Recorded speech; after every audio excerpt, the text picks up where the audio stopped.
नमस्कार, India voice देख रहे हैं आप और मैं हूं आपके साथ प्रज्ञा मिश्रा और मैं हूं आप सभी के साथ रिया डंगवाल। बुलेटिन की शुरुआत करेंगे बड़ी और अहम खबर के साथ। सबसे पहले बात कर लेते हैं अलीगढ़ से, इस वक्त की बड़ी खबर की, जहां अलीगढ़ के टप्पल क्षेत्र में यमुना एक्सप्रेसवे पर बुधवार देर रात बड़ा हादसा हो गया। यहां ट्रक और डबल डेकर बस में जबरदस्त भिड़ंत हो गई। हादसे में 5 लोगों की मौत हो गई है। वहीं मृतकों में 3 पुरुष और 1 महिला और 1 बच्चा भी शामिल है। इनकी पहचान नहीं हो सकी है। 15 से ज्यादा लोग घायल हो गए हैं। कुछ की हालत फिलहाल गंभीर है, जिन्हें निजी अस्पतालों में भर्ती कराया गया है। घटना के चलते लंबा जाम लग गया। देर रात तक पुलिस जाम को खुलवाने में जुटी रही। तो अलीगढ़ से पूरा मामला, जहां भीषण सड़क हादसा हो गया है। इस दौरान ट्रक और डबल डेकर बस में जबरदस्त भिड़ंत हो गई। इस पूरे हादसे में 5 लोगों की मौत हो गई है। मरने वालों में 1 महिला और बच्चा भी शामिल है। वहीं दूसरी तरफ 15 से ज्यादा लोग घायल बताए जा रहे हैं, जिनका अभी इलाज चल रहा है। कुछ की हालत फिलहाल गंभीर बनी हुई है। वहीं जब यह हादसा हुआ, पुलिस उसके बाद जाम खुलवाने में जुट गई। तस्वीरें आप देख सकते हैं कितना भीषण ये हादसा, जिसमें ट्रक और 1 डबल डेकर बस की भीषण भिड़ंत हो गई।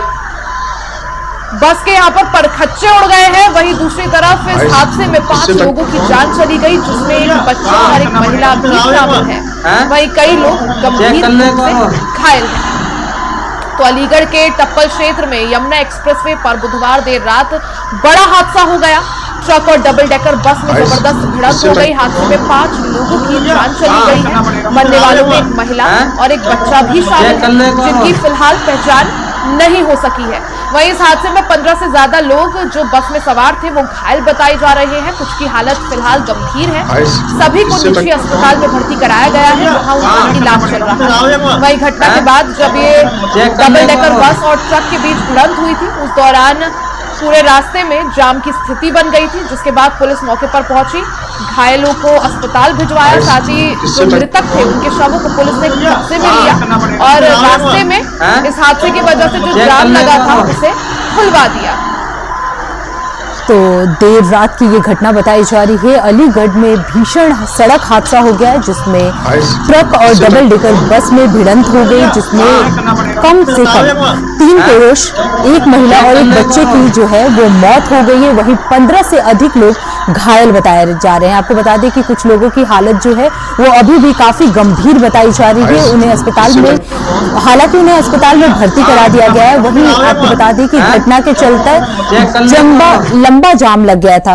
वहीं इस खबर पर ज्यादा जानकारी देने के लिए वरुण शर्मा हमारे साथ जुड़ गए हैं। वरुण, क्या कुछ जानकारी, ये घटना कब की है और कितने लोगों की मौत हुई है और प्रशासन की तरफ से क्या कुछ कार्रवाई किया गया है? अलीगढ़ के यमुना एक्सप्रेस का है, जहां देर रात डबल डेकर कार बस और ओवरटेक कर रही थी। उसी दौरान जो कोहरे के चलते ये ट्रक से टकरा गई, इसमें 5 लोगों की मौत हुई है। 3 पुरुष और 1 महिला और 1 बच्चा इसमें शामिल है। करीब 1.5 दर्जन से अधिक इसमें लोग घायल हुए थे, जिनको मौके पर पहुंची पुलिस ने स्थानीय अस्पताल जीवर और अलीगढ़ के जो अस्पताल है वहां भर्ती करा दिया गया है। बताया जा रहा है दिल्ली की तरफ से प्रतापगढ़ की तरफ ये बस जा रही थी। उसी दौरान ये हादसा हुआ है और हादसे का कारण बताया जा रहा है पुलिस द्वारा कोहरा था। कोहरे के चलते जो ओवरटेक कर रही थी डबल डेकर बस, वो ट्रक से टकराई और ये भयंकर हादसा हुआ, जिसमें 5 लोगों की मौत हुई है। वरुण, हालांकि इस हादसे में 5 लोगों की जान चली गई है। मरने वालों में महिला और बच्चा भी शामिल है। साथ ही जो घायल है उनकी हालत क्या है, क्या कुछ डॉक्टरों का कहना है, कितने ऐसे घायल हैं जिनकी स्थिति फिलहाल जो है गंभीर बताई जा रही है? जी बिल्कुल, इसमें 15 पुलिस द्वारा बताया जा रहा है 15 लोग घायल हुए थे, जिनको जीवर के अस्पताल में भर्ती कराया गया। साथ ही इसमें 3-4 लोगों की हालत गंभीर बताई जा रही है, जिनको हायर रेफर सेंटर किया गया है, जिनकी हालत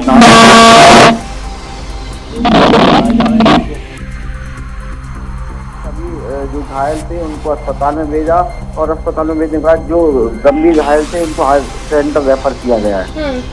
बिल्कुल वरुण, अगर बात की जाए कि अगर सीएम योगी आदित्यनाथ की तरफ से किसी मुआवजे का ऐलान किया गया है या नहीं?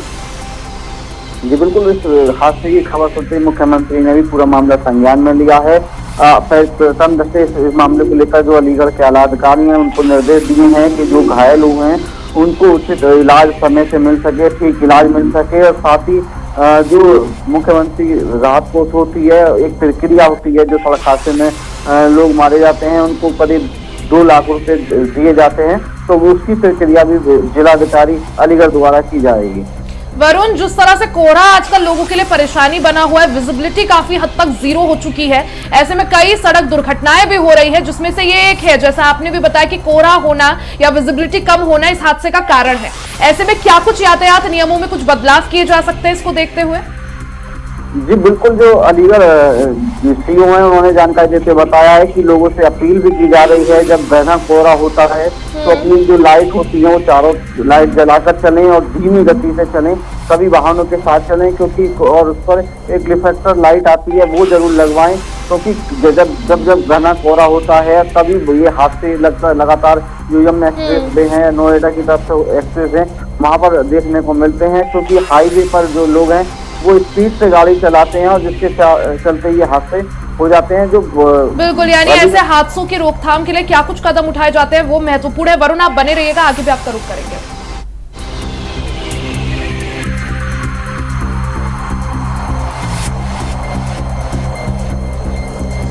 तो सीएम ने अलीगढ़ में हुए सड़क हादसे का संज्ञान लिया है। आपको बता दें, मृतकों के शोक संतप्त परिजनों के प्रति संवेदना भी सीएम योगी आदित्यनाथ ने व्यक्त किया है। अधिकारियों को फौरन मौके पर पहुंचने के निर्देश दिए गए हैं, वहीं मौके पर पहुंचकर राहत कार्य में तेजी लाने के भी निर्देश दिए गए हैं। तो अलीगढ़ में हुए हादसे को लेकर सीएम योगी आदित्यनाथ ने बड़ा संज्ञान लिया है। सीएम योगी ने घायलों को समुचित उपचार के लिए निर्देश दिए हैं। सीएम योगी ने घायलों के शीघ्र स्वस्थ होने की भी कामना की है। तो अलीगढ़ में हुए हादसे को लेकर सीएम योगी आदित्यनाथ ने बड़ा संज्ञान लिया है। अधिकारियों को कई दिशा निर्देश दिए हैं। उन्होंने अधिकारियों को फौरन उस जगह पे पहुंचने के आदेश भी दिए हैं। साथ ही लोगों को कार्यों में तेजी लाने के भी निर्देश दिए गए हैं। तो ये बड़ी जानकारी, बड़ी अपडेट आपको बता दें कि सीएम योगी आदित्यनाथ ने अलीगढ़ हादसे को लेकर बड़ा संज्ञान लिया है। मृतकों के शोक संतप्त परिजनों के प्रति संवेदना भी व्यक्त की है। साथ ही अधिकारियों को फौरन मौके पर पहुंचने के निर्देश भी दिए हैं। आपको बता दें कि मौके पर पहुंचकर राहत कार्य में तेजी लाने के लिए भी सीएम योगी आदित्यनाथ ने निर्देश दिए हैं। सीएम योगी ने घायलों के समुचित उपचार के भी निर्देश दिए हैं। आपको बता दें कि इस हादसे में 5 लोगों की मौत हो गई है। इसी को देखते हुए सीएम योगी आदित्यनाथ ने ये संज्ञान लिया है। अधिकारियों को मौके पर पहुंचने के आदेश दिए हैं। जो राहत का बचाव कार्य है उनको करने के भी निर्देश दिए हैं। तो सीएम योगी आदित्यनाथ ने अलीगढ़ हादसे को लेकर संज्ञान लिया है। मृतकों के शोक संतप्त परिजनों के प्रति संवेदना भी व्यक्त की है। आपको बता दें, अधिकारियों को फौरन मौके पर पहुंचने के निर्देश दिए गए हैं। वहीं मौके पर पहुंचकर राहत कार्य में तेजी लाने के लिए भी निर्देश दिए गए हैं। सीएम योगी ने घायलों के समुचित उपचार के भी निर्देश दिए हैं। तो अलीगढ़ में बड़ा हादसा हो गया है, जिसमें 5 लोगों की मौत हो गई है, 15 लोग घायल बताए जा रहे हैं। इसी को देखते हुए सीएम योगी आदित्यनाथ ने बड़ा संज्ञान लिया है। उन्होंने अधिकारियों को मौके पर पहुंचने के आदेश दिए हैं। तो उन्होंने कहा है कि जल्द से जल्द जो घायल हैं उनका उपचार किया जाए और उनके शीघ्र ठीक होने की भी कामना की है। तो सीएम योगी आदित्यनाथ ने संज्ञान लेते हुए अधिकारियों को फौरन मौके पर पहुंचने के निर्देश दिए हैं। मौके पर पहुंचकर राहत कार्य में तेजी लाने के भी निर्देश दिए हैं। तो सीएम योगी आदित्यनाथ ने अलीगढ़ में हुए बड़े हादसे को लेकर संज्ञान लिया है। अधिकारियों को निर्देश दिए हैं कि जल्द से जल्द वो अस्पताल पहुंचे और समुचित उपचार करें। आपको बता दें कि सीएम योगी ने घायलों के शीघ्र स्वस्थ होने की भी कामना की है।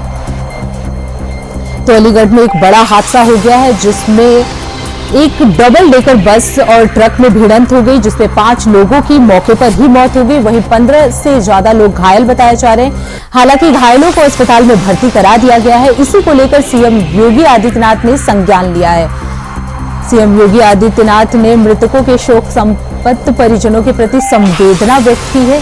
अधिकारियों को फौरन मौके पर पहुंचने के निर्देश दिए हैं। सीएम योगी आदित्यनाथ ने समुचित उपचार के भी निर्देश दिए हैं।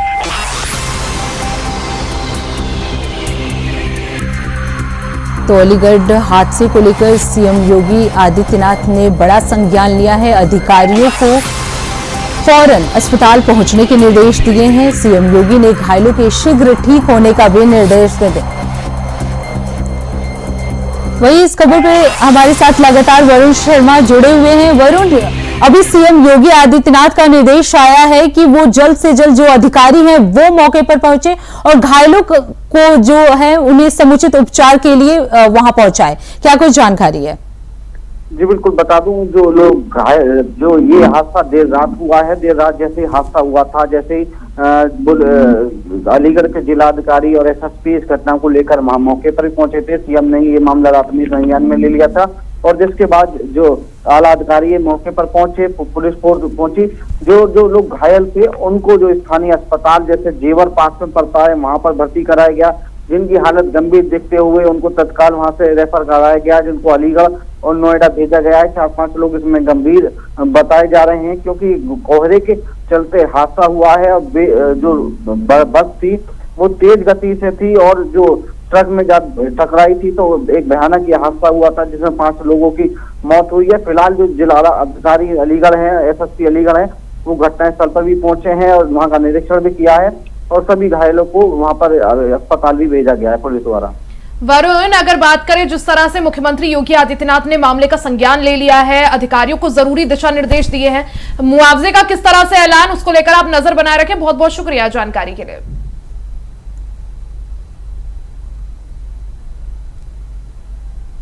वहीं श्री कृष्ण जन्म स्थल और शाही ईदगाह मस्जिद विवाद की आज सुप्रीम कोर्ट में अहम सुनवाई है। सुप्रीम कोर्ट की कोर्ट नंबर 1 में लिस्टेड 33 नंबर पर आज इस मामले को लेकर सुनवाई होनी है। वहीं इस मामले के बीच सुप्रीम कोर्ट को बम से उड़ाने की भी धमकी मिली है। श्री कृष्ण जन्मभूमि के पक्षकार आशुतोष पांडे ने बताया कि दिल्ली पहुंचने पर उनके मोबाइल पर सुप्रीम कोर्ट को भी बम से उड़ाने की धमकी भरा एक मैसेज आया। वहीं इस धमकी का आशुतोष पांडे ऑडियो रिकॉर्डिंग को भी इंडिया वॉइस को उपलब्ध कराया है। आपको सुनवाते हैं।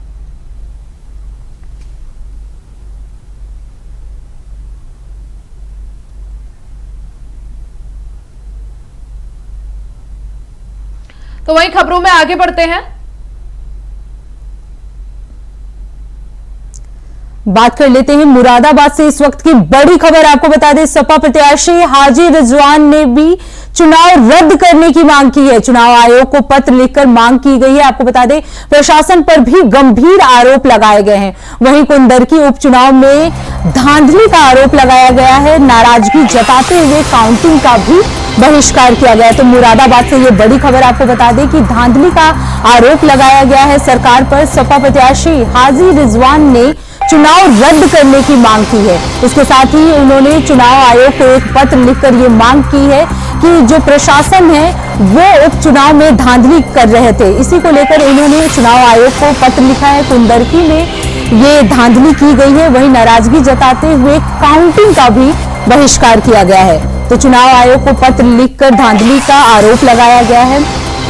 सपा प्रत्याशी हाजी रिजवान ने चुनाव रद्द करने की मांग की है। तो मुरादाबाद से ये बड़ी खबर आपको बता दें कि सपा प्रत्याशी हाजी रिजवान ने चुनाव रद्द करने की मांग की है। चुनाव आयोग को पत्र लिखकर ये मांग की गई है। वहीं प्रशासन पर गंभीर आरोप भी लगाए गए हैं। आपको बता दें, कुंदरकी उपचुनाव में धांधली का आरोप लगाया गया है।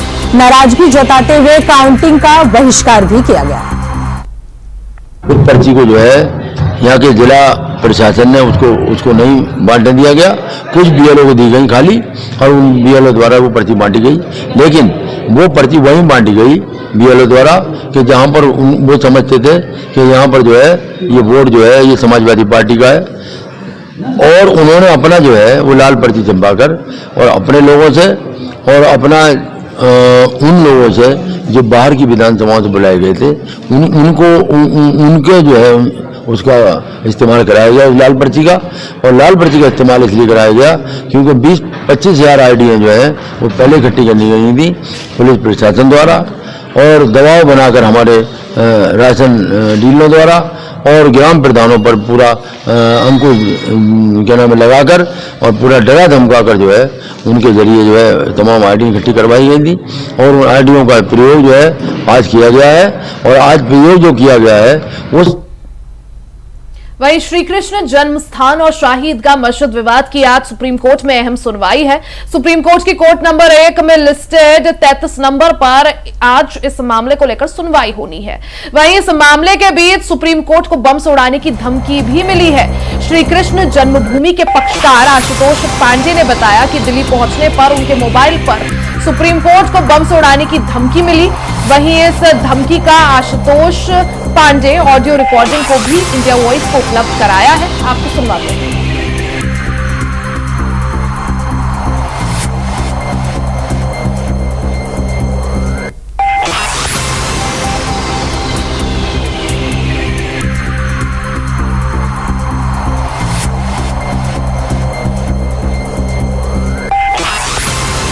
ज्यादा जानकारी के लिए सीधा रुख कर लेते हैं संवाददाता मोहम्मद फारूक का। फारूक, जिस तरह से श्री कृष्ण जन्मभूमि और शाही ईदगाह मामले से जुड़ा है पूरा मामला, जिसमें सुप्रीम कोर्ट में अहम सुनवाई होनी है, कितने बजे है सुनवाई और सुनवाई से पहले आखिर क्या वजह कि सुप्रीम कोर्ट को बम से उड़ाने की धमकी भरा धमकी मिली? जी बिल्कुल रिया, ये जो है मामला श्री कृष्ण जन्मभूमि और ईदगाह से संबंधित है और ये जो मामला है इसमें आज सुप्रीम कोर्ट में तारीख है और सुप्रीम कोर्ट में जो लिस्टेड है वो आइटम नंबर 33 पर है और इसमें जो है कोर्ट नंबर 1 में सुनवाई होनी है। और उससे पहले जो है जो आशुतोष पांडे हैं श्री कृष्ण जन्मभूमि के पक्षकार वो दिल्ली पहुंचते हैं, तभी उनको एक धमकी भरा मैसेज आता है और ऑडियो रिकॉर्डिंग आती है जो उन्होंने इंडिया वॉइस को उपलब्ध कराई है। उस रिकॉर्डिंग में साफ तौर पर गाली गलौज देते हुए और सुप्रीम कोर्ट को भी बम से उड़ाने की धमकी और सीजीआई को जो बम से उड़ाने की धमकी का है उसमें रिकॉर्डिंग में ऑडियो रिकॉर्डिंग में साफ सुनाई देता है। और जिस तरीके से जो लगातार जो है 19 तारीख को भी जब आशुतोष पांडे इलाहाबाद पहुंचे थे हाई कोर्ट में, जो कि तारीख थी उसमें भी, तब भी उनको जो है हाई कोर्ट और सुप्रीम कोर्ट को उड़ाने की धमकी आई थी, जिसकी उन्होंने ऑडियो रिकॉर्डिंग हमें उपलब्ध कराई थी। तो इस तरीके से जो है ये धमकियां बार बार आना और उनके मोबाइल पर जो ऑडियो रिकॉर्डिंग आना, मैसेज आना, ये कहाँ से धमकियां आ रही हैं, ये बड़ा जांच का विषय है। इस पर तमाम मुकदमे भी लिखे जा चुके हैं, प्रयागराज में भी एक इसमें मुकदमा लिखा जा चुका है। तो ये सब जांच का विषय, जांच चल रही है और तमाम साइबर टीम लगी हुई है इसमें कि किस तरीके से ये धमकियां आ रही हैं। फारूक, अभी आपने कहा कि साइबर टीम जो है वो लगातार लगी हुई है, तो क्या कुछ जानकारी मिल पाई जिस तरह से ऑडियो उनके मतलब भेजा गया, उसमें बम की धमकी दी गई, तो क्या कुछ जानकारी मिल पाई कि ये कहां से ऑडियो आया है या किस जरिए भेजा गया है? जी प्रज्ञा, बिल्कुल आशुतोष पांडे जो श्री कृष्ण जन्मभूमि के पक्षकार हैं उनका साफ तौर पर कहना है कि ये जो है पाकिस्तान के नंबर से मेरे मोबाइल पर लगातार धमकियां आती हैं। इसके लिए उन्होंने कई शामली में भी मुकदमा लिखवाया है, प्रयागराज में भी एक मुकदमा लिखवाया है, जिसमें सब जांच चल रही है। और उनका कहना है पाकिस्तान से ये धमकियां आती हैं क्योंकि आशुतोष पांडे के मोबाइल पे लगातार ऑडियो रिकॉर्डिंग आती है, मैसेजेस आते हैं और उन पे व्हाट्सएप कॉलिंग आती है, तो उनसे जो है उनको धमकियां दी जाती हैं। तो इस तरीके से उनका कहना नहीं, लेकिन फारूक, कुछ दिन पहले जब वो इलाहाबाद हाईकोर्ट पहुंचे थे अपनी तारीख में पेश होने के लिए, तो उस दौरान भी हमने देखा कि उनको धमकी मिली थी व्हाट्सएप में ही। अब हाईकोर्ट को उड़ाने की धमकी के बाद अब सुप्रीम कोर्ट को उड़ाने की धमकी मिलना, क्या लोकेशन ट्रेस हो पाई? जैसा आपने कहा पाकिस्तान से बताया जा रहा है, साइबर सिक्योरिटी का क्या कुछ कहना है? मामला कितने आगे बढ़ पाया, जांच कितने आगे बढ़ पाई है? जी बिल्कुल भैया, इसमें अभी जांच चल रही है। अभी जो साइबर सिक्योरिटी और साइबर क्राइम की जो टीमें जांच कर रही हैं उसमें अभी कोई मामला सामने निकल कर नहीं आया है। यह ये चीज अभी सामने नहीं आई है कि जो ये मुख्य पक्षकार हैं श्री कृष्ण जन्मभूमि के, इन्होंने भी अभी कोई ये चीज का जो है जिक्र नहीं किया है, ना ही हम लोगों को ये उपलब्ध कराई है कि किस तरीके से धमकियां आ रही हैं, कहाँ से आ रही हैं, या पुलिस द्वारा जो सिक्योरिटीज है, एजेंसीज है, उनके द्वारा जो जांच की जा रही है उसके संबंध में भी अभी इन्होंने कोई जानकारी नहीं दी है। लेकिन लगातार इनको जो धमकियां आ रही हैं उसकी तमाम जो ऑडियो रिकॉर्डिंग है ये हमें आशुतोष पांडे उपलब्ध कराते हैं। और जब भी ये तारीख पर जाते हैं, अभी 19 तारीख को हाईकोर्ट में गए थे क्योंकि वहां भी श्री कृष्ण जन्मभूमि की तारीख लगी हुई थी मुकदमों की, और इसी तरह आज सुप्रीम कोर्ट में भी 33 नंबर आइटम पर लिस्टेड है और यहाँ पर भी जो है 3 SLP दाखिल हुई है मुस्लिम पक्ष की तरफ से, उस पर भी लगातार सुनवाई हो रही है।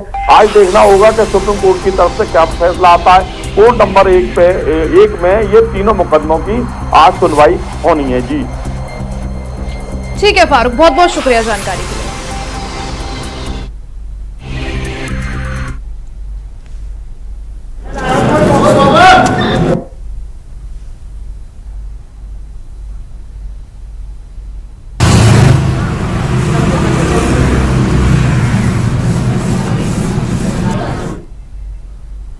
रुक करते हैं अगली खबर की ओर। खाद की कालाबाजारी को देखते हुए श्रावस्ती डीएम अजय द्विवेदी ने भारत नेपाल सीमा से सटे इलाके में छापेमारी की है। इस दौरान बॉर्डर से सटी बाजार बघौड़ा की गोदाम में खाद का जखीरा मिला है। आशंका जताई जा रही है कि कारोबारी खाद की कालाबाजारी नेपाल से कर रहा था। डीएम अजय द्विवेदी ने गोदाम को सील करवाकर कारोबारी के खिलाफ मुकदमा दर्ज करवाया है। वहीं जिला कृषि अधिकारी और अपर कृषि अधिकारी को सस्पेंड करने के लिए शासन को पत्र भी लिखा गया है। आपको बता दें, डीएम की इस कार्रवाई से खाद कालाबाजारियों में हड़कंप मच गया है। तो खाद की कालाबाजारी को लेकर डीएम ने छापेमारी की है। उर्वरक बिक्री केंद्र का औचक निरीक्षण किया था डीएम ने। खाद की कालाबाजारी करने की शिकायत प्राप्त हुई, जिस क्रम में मैं और पुलिस अधीक्षक दोनों ने छापा मारा। खाद बगौड़ा में एक भवन के बेसमेंट में जो है बड़ी मात्रा में जो है खाद का भंडारण किया गया था। तो उसके प्रपत्र जांचे गए तो उसको जो लाइसेंस मिला था वो दूसरे स्थान का मिला था, और जिस स्थान का लाइसेंस मिला था वो अर्धनिर्मित है, वहाँ पर कोई भी गतिविधि संचालित नहीं हो रही थी। इससे ये प्रथम दृष्टया समझ में आया कि बॉर्डर के करीब लगभग 400 मीटर दूरी पर इस प्रकार से जो भंडारण किया गया था, तो ये समझ में आता है कि ये कालाबाजारी के उद्देश्य से बॉर्डर के पार बेचने के उद्देश्य से किया गया था। इसमें जो साहिल ट्रेडर्स नामक ये संस्था थी जो काम कर रही थी, इसके क्रम में इस गोदाम को सील कर दिया गया है और उर्वरक नियंत्रण आदेश 1985 और आवश्यक वस्तु अधिनियम 1955 के अंतर्गत इनके विरुद्ध अभियोग पंजीकृत कराया जा रहा है।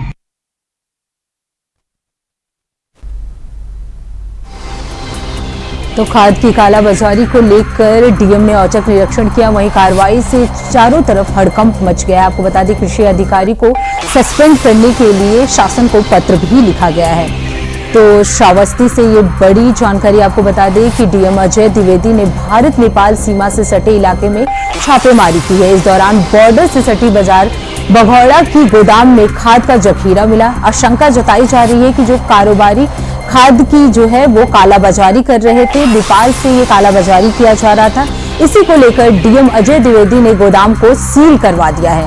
कारोबारी के खिलाफ मुकदमा भी दर्ज करवा दिया गया है। वहीं जिला कृषि अधिकारी और अपर कृषि अधिकारी को सस्पेंड करने के लिए शासन को पत्र भी लिखा गया है। वहीं इस खबर पर ज्यादा जानकारी देने के लिए दिनेश तिवारी हमारे साथ जुड़ चुके हैं। दिनेश, क्या कुछ जानकारी है? डीएम ने औचक निरीक्षण किया कालाबाजारी को लेकर, किस तरह से अभी प्रशासन की तरफ से कार्रवाई की जा रही है?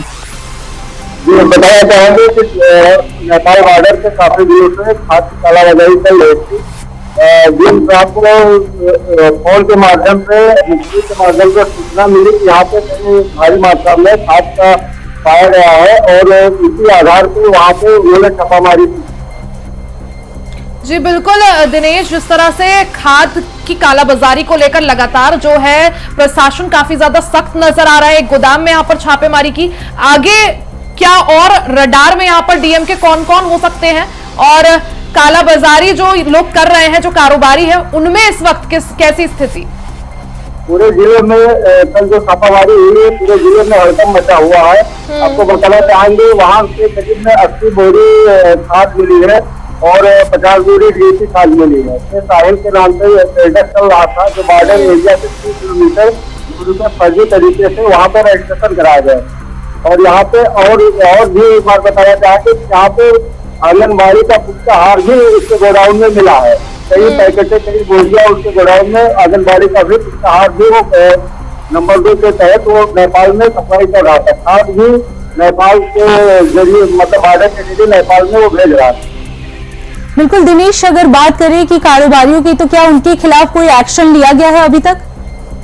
जी, उनके खिलाफ मुकदमा पंजीकृत किया गया, उनका लाइसेंस निरस्त किया गया है और जो जिला कृषि अधिकारी है उनको भी सस्पेंड का शासन को चिट्ठी लिखा गया है। दिनेश, ये जो काला बाजारी था वो कहाँ से लाया जा रहा था, मतलब किस इलाके से ये चीजें की जा रही थी? उनका लाइसेंस के आधार से कंपनियों के द्वारा वो लोग खरीदते थे, लेकिन बताना चाहेंगे कि उनकी तो दुकान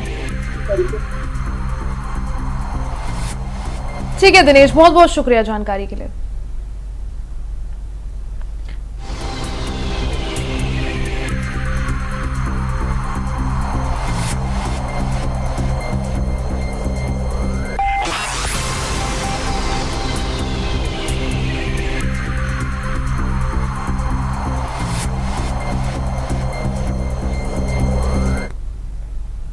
और इसी के साथ बुलेटिन में फिलहाल के लिए सिर्फ इतना ही। देश दुनिया की तमाम बड़ी खबरों के लिए देखते रहिए इंडिया वॉइस। तब तक के लिए